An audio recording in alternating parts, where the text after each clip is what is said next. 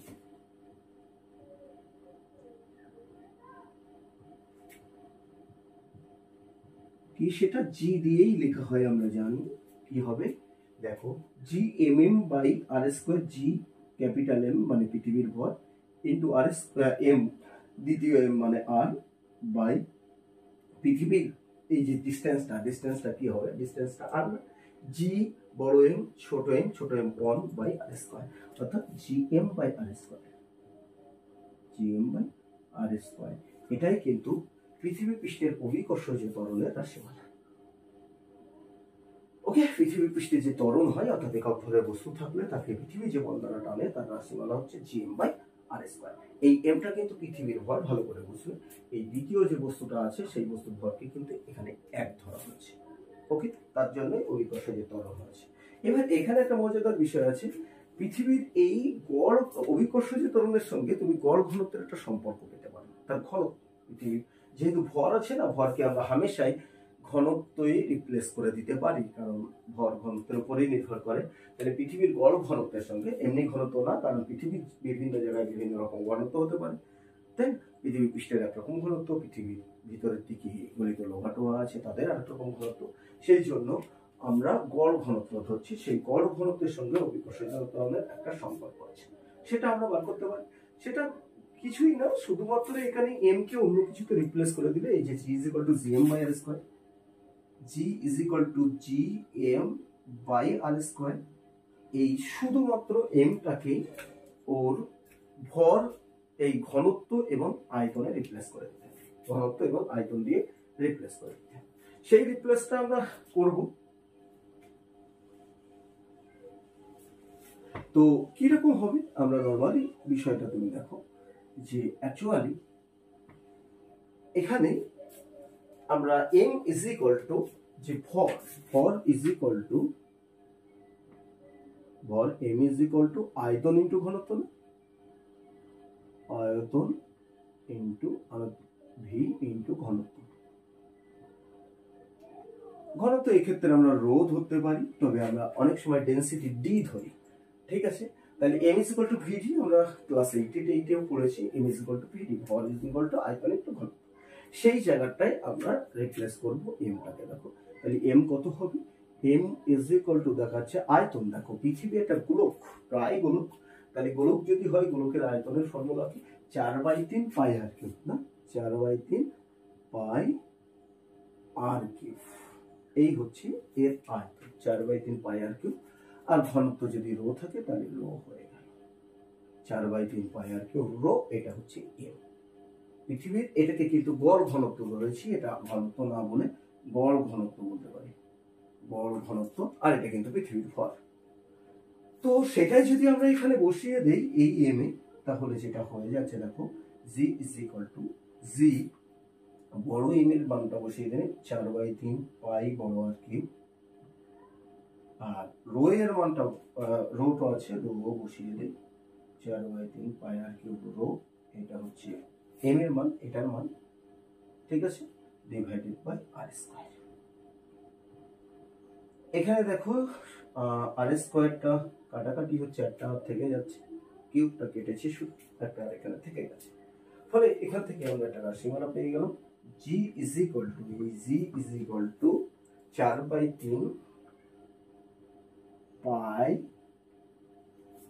তারপরে কি থাকবে এখানে 4/3 পাই, কনস্ট্যান্ট গুলো আগে লিখে নিই, পাই আর রো, পাই 4/3 পাই জি আর রো, অভিকর্ষজ ত্বরণের রাশিমালা হলো 4/3 পাই জি আর রো। এখান থেকে আমরা বলতে পারি পৃথিবীর যে অভিকর্ষজ ত্বরণ আছে, জি প্রপোর্শনাল টু রো বলতে পারি, জি প্রপোর্শনাল টু আরও বলতে পারি, যদি কনস্ট্যান্ট থাকে আমাদের, অন্যটা যদি কনস্ট্যান্ট থাকে জি প্রপোর্শনাল টু আর বলা যাবে যদি কিনা আর কনস্ট্যান্ট থাকে, আর জি প্রপোর্শনাল টু রো কনস্ট্যান্ট যদি থাকে তাহলে জি প্রপোর্শনাল টু আর বলা যাবে। এগুলো সব কনস্ট্যান্ট, এই তিনটে দেখো constant.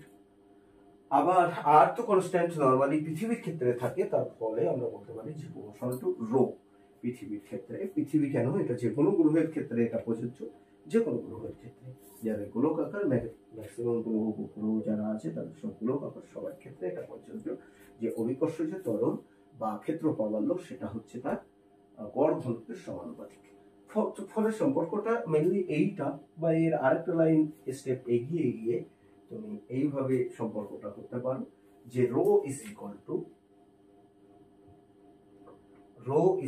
Two 3g/4 capital G আর।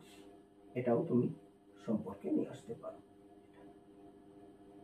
ওকে, এটাও কিন্তু সম্পর্ক হতে পারে 3g/, এটা হচ্ছে পৃথিবীর গড় ঘনত্বের সঙ্গে অভিকর্ষ যে ত্বরণের সম্পর্ক।